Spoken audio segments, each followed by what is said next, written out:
Welcome to episode 7 of SDRs on Mars. I'm here with Grayson Castell to talk a little bit about what being an SDR is for Grayson. So Grayson, I'm not going to give you the full intro here. You're a salesperson. I want you to intro yourself a little bit. Okay, awesome. Hey, yeah, thanks for having me on, Jeremy. I'm Grayson. Work at a company called RenoRun as an SDR.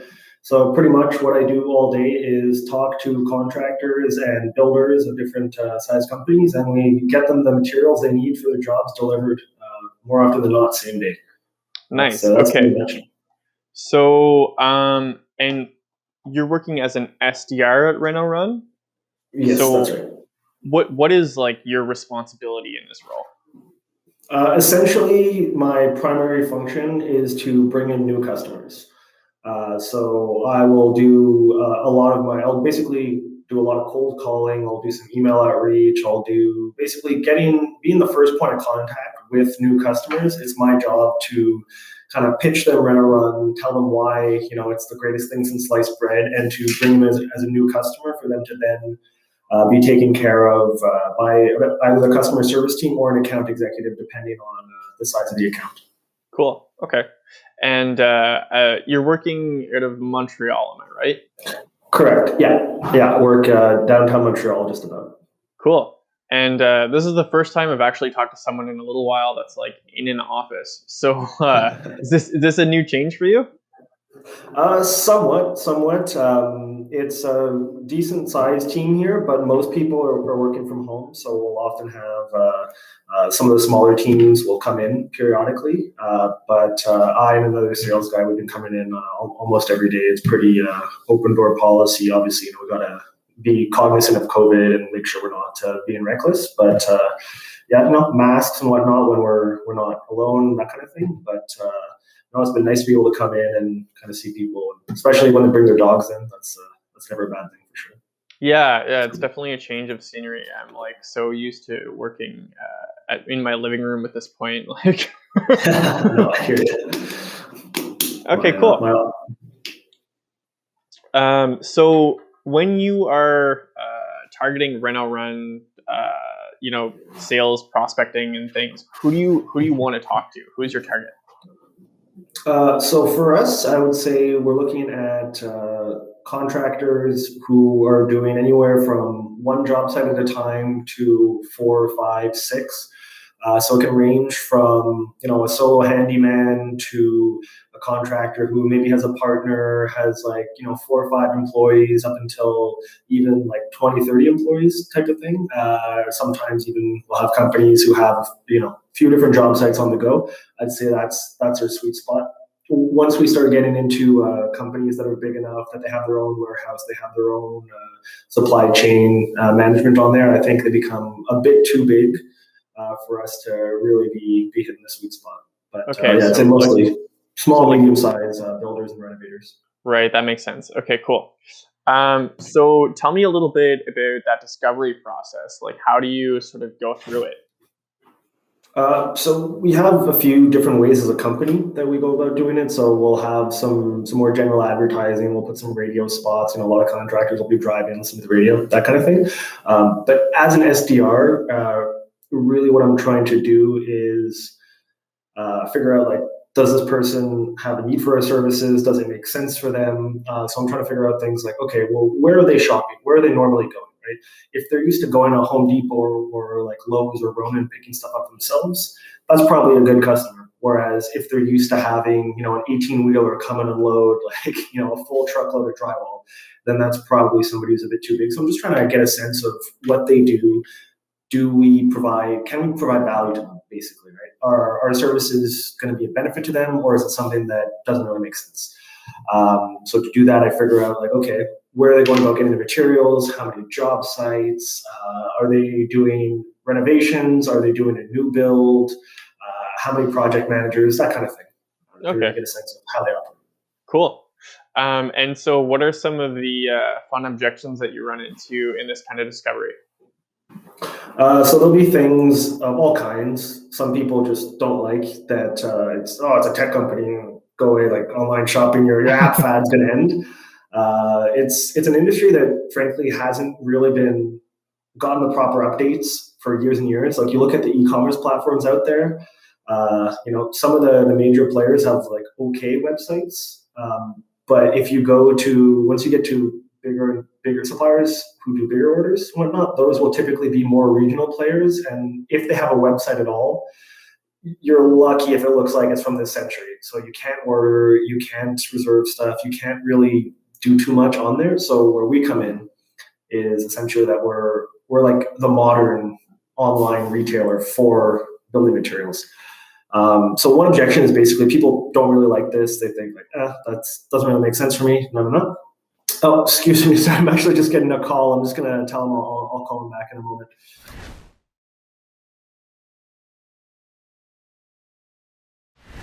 Okay, perfect. So after a short hiatus of your incoming call there, I want to resume talking about objections a little bit. Absolutely. So yeah, first one, people basically they're not used to it. They don't like it. It's newfangled. Like, get this stuff out of here. People can be a little set in their ways, which is fine. That's my job to kind of show them how we can be of service. Another thing will be, I've been going to the same lumberyard for 25 years, or I have my relationships with the franchise owners of this particular location of like a Rona or Renault Depot or whatever it might be. People will say like, I already have a guy who goes and does my pickups and will deliver my stuff on my payroll. Might be like, your pricing's too high, but you don't know our pricing. What are you doing? Anyway, so things like that. I'd say those are the major ones. Okay, cool. And so in the situation of like, let's entertain one of these objections. Maybe they're like not used to dealing with like an e-commerce site, or they already have a driver. How do you respond to that? So I think it's best not to challenge them and tell them that the way that they're operating is not efficient. So I'm not going to tell them like, no, fire your driver and use us. We will be less expensive, but that's, people don't usually take too kindly being told that they're running their business wrong. So what I do in the case where they have a driver, I was like, okay, so is it one guy? Is it more than one guy? This is going to give me a sense of like, how big is the company? Because if you tell me you have one delivery guy, like, okay, yeah, maybe you have 2-3 job sites. You tell me you have 2, we're probably talking about, 5, 6, 7, 8, more than that. So that's the first thing I asked. And then try to figure out like, okay, well, are these delivery drivers, like, is this a guy who is able to do work on site and who you then send out for errands, or is he strictly doing the runs, right? If he's doing stuff on site, well, then I'll say like, why take him off site? It's going to be less expensive for you to have us do the delivery. We're going to be more cost effective that way. And you know what? Try us out on a first free delivery. See how it goes. If it's something that makes sense, great. If not, okay. We'll move on to the next. And you'll try us again if you want to. You won't if you won't. But that's pretty much it. There, I figure just give them the first delivery free. Try it out. See if it makes sense. If not, because if you can keep a guy on site, you're going to keep him on site. Like, why are you going to pay a guy $30 an hour to go shopping? On like a 3-hour shopping trip if it's a bunch of stuff when you can have it delivered by us in under 4 hours for less money? Yeah, and there's like no downtime. Well, exactly. Because a lot of clients, if they're paying for some high-end renovations there and they see that not all the guys are on site, the contractors will often get a call like, hey, where's your guy? Why am I paying him for this? Right. Yeah, that makes sense. Okay. And so now that you've sort of been in this role for a little while, what do you feel like is your most like usable sales tool, or like helps you with that discovery the most? Social media. I absolutely love using social media to not only find potential prospects, but also to help qualify them. Because I think I'm in a pretty unique industry here in the sense that, like, yes, it's B2B, but it's B2B2C, but it's also, I'm talking to different size companies. So some contractors, maybe they run their own small business on the other side. In that sense, it's kind of like a B2C to a certain extent. Then you have some more enterprise level ones. So it kind of varies a little bit, right?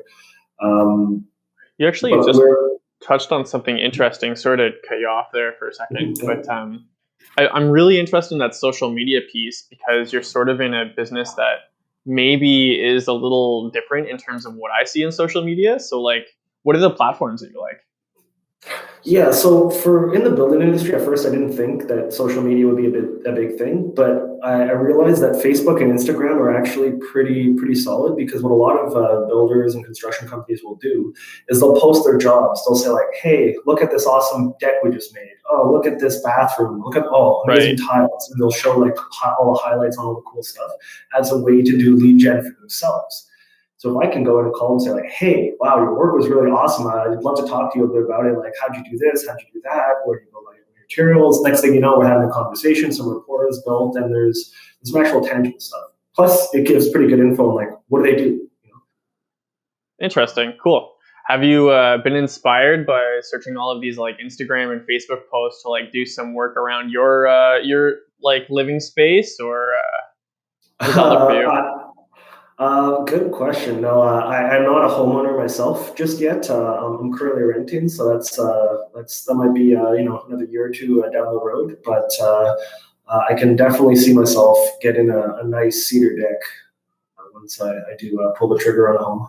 Yeah, I'm in the same boat. But at the same time, like I need this place to like make me feel like I'm comfortable. So like, yeah. Yeah, absolutely. Okay, cool. So I mean, is this your first role as a SDR, BDR? No, I was a BDR. My previous role at a company called Mercu. There, I was selling Wi-Fi routers essentially.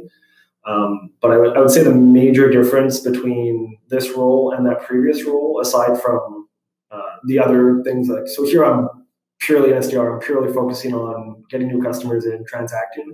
There I was doing some office admin, I was doing some social media stuff, I was doing some podcasts, et cetera, et cetera. But in the actual BDR business development side, at Mercu, I was mostly just doing introductory meetings, setting things up, and then bringing in a business development manager.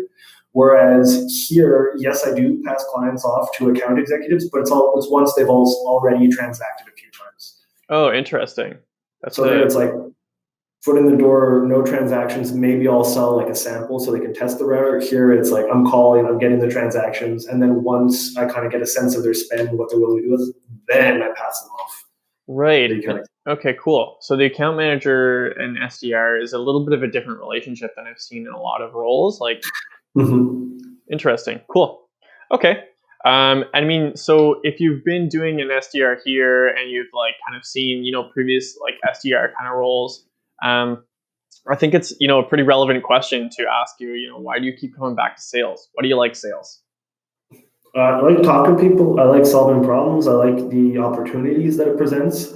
Just give me an example. Like RenoRun is exploding right now. Like we're keep crushing our numbers, keeps going really well. So that in of itself is really exciting. But right now we're in 3 cities. We have 2 more scheduled to open up this calendar year. They're not announced yet, so I can't yet be spilling any beans. But Yeah. 2 more cities this calendar year, and then more to come. So we're looking at taking over the world. So it's just really cool to be a part of that. Yeah, And that's I an think sales exciting is amount of growth. no, absolutely, going from 3 to 5 this calendar year, and then let's go. Let's see where this thing can go. I love it. I love it. Okay, cool. So if anyone was considering or like maybe the next step into their career or something, like what would you say about your experience with sales? I would say patience and consistency is the name of the game. There are going to be some highs, there are going to be some lows, which I guess is the most generic thing I could possibly say. But I do think it holds true. I do think it holds true. One thing I think about as an SDR when I'm like, I want to hit my numbers, I want to get those transactions, I want to close those deals. Like, it's awesome to be like, go. But ultimately, the nature of this particular business, and I think it applies in other ways there, is that the customer either needs a 2x4 or they don't need a 2x4. There's nothing I can magically say that's going to create the need for a building project, right? And this doesn't apply to any good that's being sold, but I think it applies in a lot of cases, right? And so I think it's a question of balancing like what you can control versus what you can't. So like maybe I'm not going to find the magic argument that's going to convince somebody that like, yes, they should give me their entire material spend right away. So maybe there's a way that I can get some of those spent. Great if I can, but maybe I should just move on to the next person.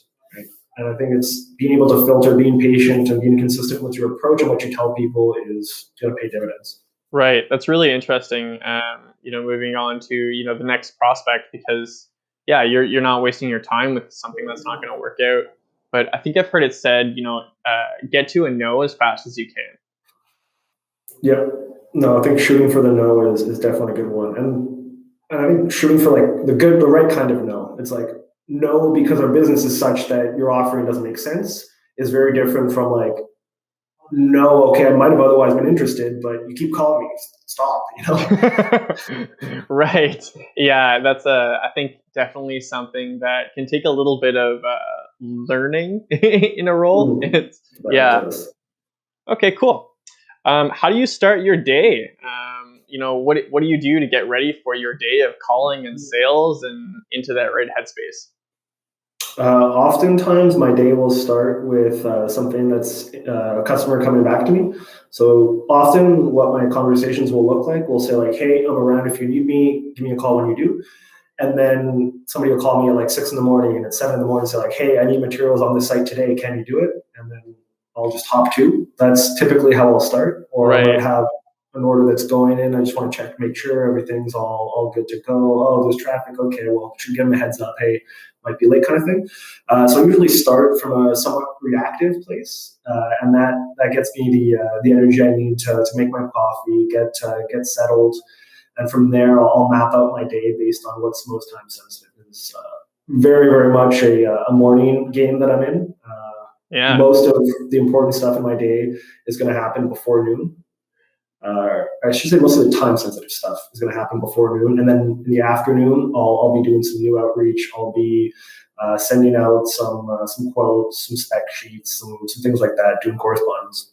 Right. Okay. And I mean, I guess that makes sense. Like it's kind of industry specific, right? Like some of these guys start working at like 5 in the morning. That's it. If I were selling some kind of software, then I wouldn't be getting up at 5:30 every day. Yeah. So how have you adjusted? Are you on to the schedule of 5:30 every day? Like you can function with this now?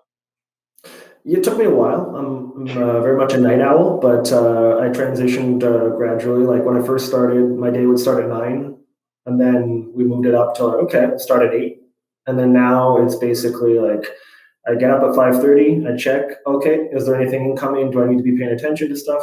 No. Okay, great. I'll start my day around like 6:37. Oh, I do. Okay, perfect. Let's go, and then just take it from there. There you go. I love it. Make hay when the sun shines. This is it. Pretty hard to mow the lawn in the dark. Yeah, pretty much. That's a good one. I like that. So what do you do? Like, you have your day that's maybe like right out of the gate is like pretty active. And so how do you like kind of, decompress a little bit or get some space? I like to, I've been walking to and from the office. So it's about almost a 40-minute walk, which definitely helps get in and out of the zone. So yeah, that's a pretty good length. No, it's perfect because I figure like I could take public transit, but it would take me like over 30 minutes, or I could just walk and it'll take me under 40. So like, yeah, they're pretty similar at that point, right? No, exactly. Might as well get the exercise in. It's a pretty nice walk too. Yeah, maybe on a rainy day though. A little water never. Well, I guess it did, but it's not too bad. Just in case. Awesome. Okay, well, that pretty much brings me to the end of my scheduled questions here. So I guess I just want to know like what's next for you, Grayson. What are you doing this summer? I am going to be shredding some phones nonstop. People need the materials. We got some shortages, so trying to help people out. Like right now, for example, there is a drywall shortage that's been going on for about 2-3 weeks. It looks like it's going to be getting worse. Lumber prices are like absolutely crazy. insane right now. Yeah. Just to give an example, like a 2x4 in 2018, 2019 would have been like $3. Now it's hit over 10. That's crazy. Yeah, I've seen some interesting descriptions of like, how much lumber you could buy for like $100 in like 2018 and how much you can buy now. And I was like, oh, Yeah, no, it's pretty serious, and so all this to say that a lot of builders are having to adjust how they go about getting the materials, what they can do, and I'm not going to be able to sell a $5 2x4. Can't do it. Not an option there, but all of these challenges basically are making it a lot more complicated. So there's a lot of opportunity for me as an SDR at RenoRun, and there's also a lot of problems to solve out there. So I just plan on spending my summer just working nonstop, and then taking a bit of a break in the fall. Nice. I love it. Okay, cool. Well, thank you for joining me this week, Grayson. If you guys want to hear a little more about Grayson, I'm going to tag him in this post, and you can reach out to Grayson at RenoRun, and he can hook you up with some lumber or drywall or anything you need, really. Absolutely. If you're in Montreal or Toronto, please give me a call. I'd love to talk about your projects. I love it. Awesome. Okay. Well, thank you, Grayson, and I'll talk to you soon.